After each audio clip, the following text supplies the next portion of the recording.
Hello everyone, চলো আজকে চিংড়ি মাছ দিয়ে মোচা তরকারি রান্না করি। এটি খেতে তো অনেক, কিন্তু এটি প্রস্তুত করতে বা কেটে নিতে অনেক সময় লাগে।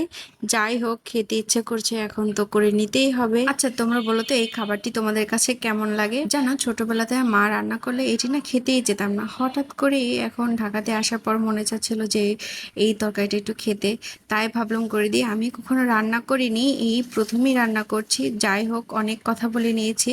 এখন এটার জন্য একটা স্পেশাল মশলা বানাবো, সেটা হচ্ছে সর্ষে আর কাঁচামরিচ আর হচ্ছে আদা, এগুলোকে ভালো করে পেস্ট করে রেখে দিব। আর এই দেখো, চিংড়ি মাছগুলো ধুয়ে বেছে পরিষ্কার করে নিয়েছি, আর মোচাটাও সেদ্ধ করা হয়ে গেছিল একটু লবণ আর হলুদ দিয়ে। তো তারপর একটি কড়াইতে আমি কিছু জিরা ফোড়ন দিয়েছিলাম এবং কিছু আলু কেটে নিয়েছিলাম কিউব করে, সেটা ভেজে নিয়ে ভাজার পরে আমি চিংড়ি মাছগুলোও ভেজে নিয়েছিলাম। তারপর যে স্পেশাল মশলাটা, ওইটা দিয়ে কিছুক্ষণ কষিয়ে নিলাম। দেখো, মশলাটা সুন্দরভাবে একদম কষানো হয়ে গেছে, একদম তেল তেল উঠে গেছে।